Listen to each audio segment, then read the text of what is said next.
Поехали. Значит, сегодня меняем плавающий сайлентблок в задней подвеске, из-за которого скрипит как телега. Мерседес, блин. А скрипеть не должен. Так, значит, вот это новый сайлентблок. Вот. А вот это внутренности старого, которого сейчас выпрессовали, да? Но внешняя обойма еще осталась как бы внутри, в кулаке. Так, с чего надо начать? Надо начать вот открутить вот ту пластмасску.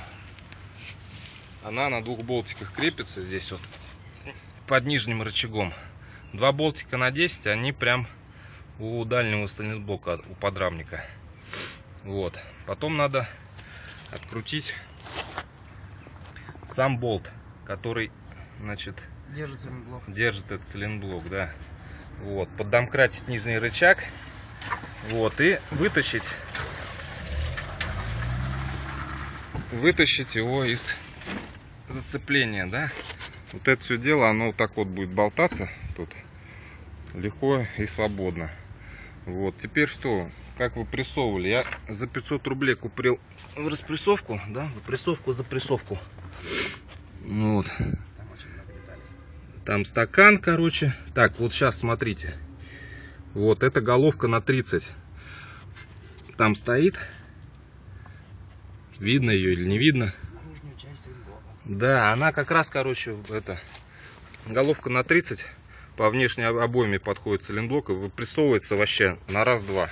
Вот, ну а запрессовывается тут из набора, короче. Не, вот эта маленькая. Это слишком большая. Вот, из набора она идеально подходит, чтобы запрессовать, наоборот. То есть только осторожно, мужики, резинки. Вот. Подходит, упирается, все, и все запрессовывается.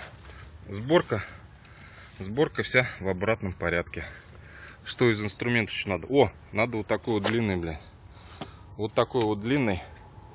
Надо рычаг, чтобы открутить этот болт. С болтом намучитесь, труба просто. Залить ВДшкой заранее, как бы, за день до замены. Не обязательно, но желательно. Вот. Все, всем удачи в ремонтах своего Мерседеса.